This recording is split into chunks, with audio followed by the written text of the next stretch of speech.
live on your tablet, phone, and the KUTV app. This is 2 News Live. Thanks for joining us on 2 News Live. I'm Brian Schnee. It is Friday, August 25th. We're going to tone things down a little bit today and not talk about the politics or the debate or Mr. Trump surrendering in Georgia. We are going in depth tonight on a major expansion project just announced at Deer Valley Resort at Park City.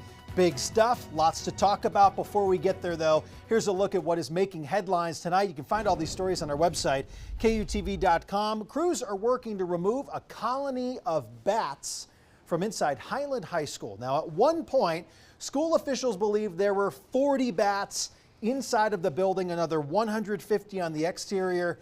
DWR and the County Health Department are working to remove all of those bats. State and county leaders celebrating a new crisis care center for mental health in Salt Lake City.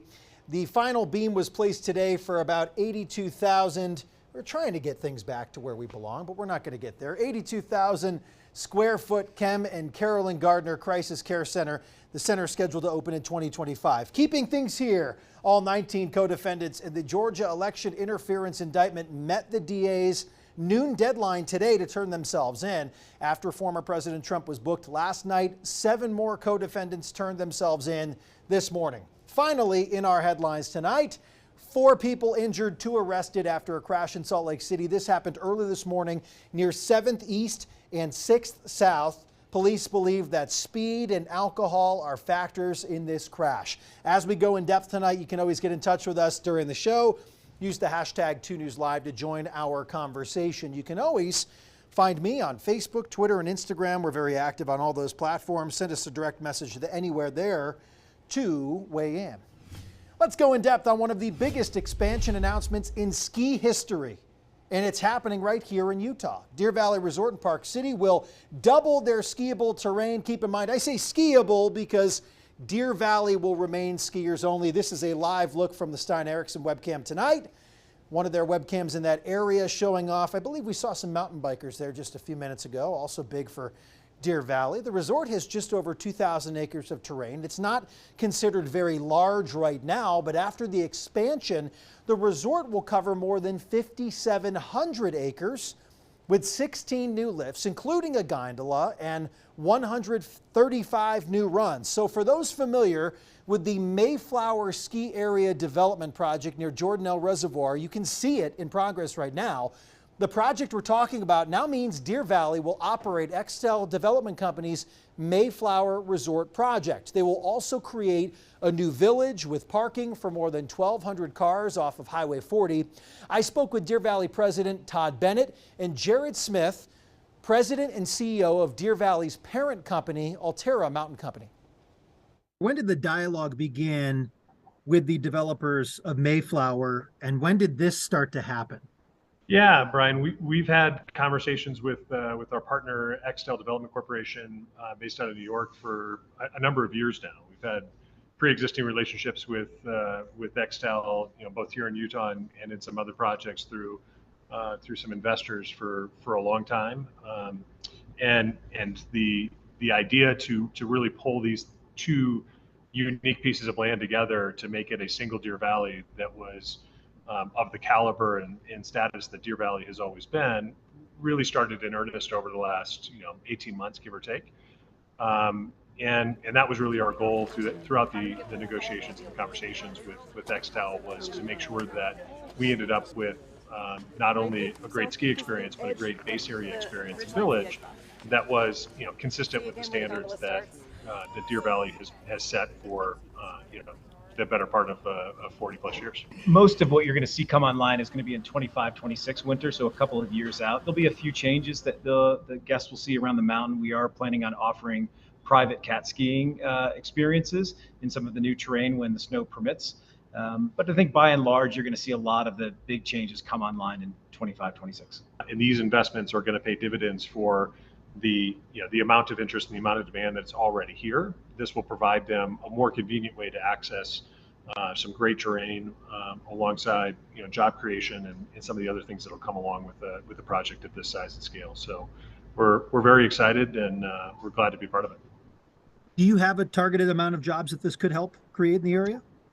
We've estimated that at full scale, this will be about 2,000 jobs, just on the Deer Valley side, not including the hotels and the rest of the village service-oriented jobs that come along with it. To the locals that have lived there for a long time, what can you share about any traffic concerns, anything that comes with more people coming to a central location in an area that just continues to develop?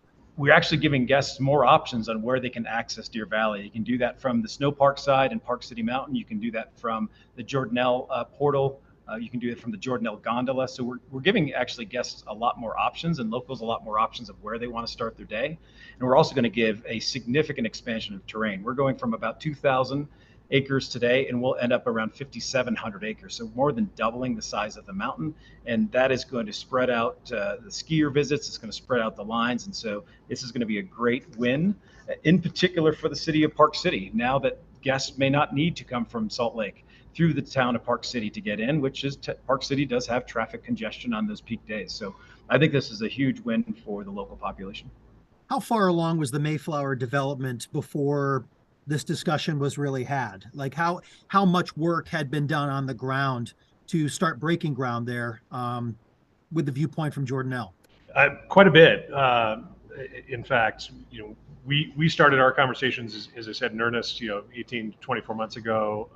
Certainly, Extel had started development both on the hill and in the base area a little bit before that.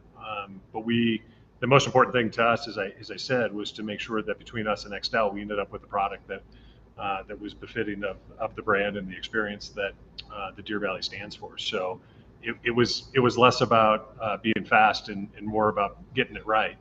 And the benefit of that now is, from announcement time to the ability for people to experience it, it's going to be two winters out to begin, and that it'll continue to grow from there. Well, I asked the folks at Deer Valley about the cost of this project. They couldn't share a dollar amount right now, with planning still underway. As mentioned, they're expecting significant changes to come within the next few years, in time for the 2025-2026 ski season. Now, when you mention Deer Valley to some people, sometimes the conversation turns to cost. Deer Valley does have the highest priced daily lift tickets out of all of the resorts here in Utah. It's not clear if those will change or fluctuate with this development going on. Looking ahead to next season, this single day adult ticket will run you some days more than $250 per person. A season pass will cost you nearly $3,000. There's recently been a shift over recent years to the Mega Pass with multiple resort options. The Icon Pass, one of the most popular, would cost you nearly $1,300 right about now. That's without any blackout dates. And Deer Valley is on that pass with a set amount of days to use. If you want to go with a more affordable option, the Icon Base Pass, which includes some blackouts, that's over $900 right now. Let's check out some of the resort prices using a ticket tracker from Ski Utah's website. Let me pull it up here on this fine storyteller dashboard for you. This is a great resource if you're looking for ways to determine what is in my price point. Now, you're looking at the high price category here. There's $3 signs. It's probably hard to see. $1 sign, $2 sign, and then you come down here to Deer Valley is $3 signs. Also included in these higher priced resorts would be Park City Mountain Resort. You can see it there. Snow Basin Resort and Snowbird. I guess the way that they look at this in terms of looking at which ones are most expensive, the $3 sign mark is $151 or more, $141 or more when you look at these ticket prices. So yes, I know it's August 25th, I get it, but after a record-breaking season here in Utah for most of the resorts pertaining to snowfall, some have even put out potential opening days.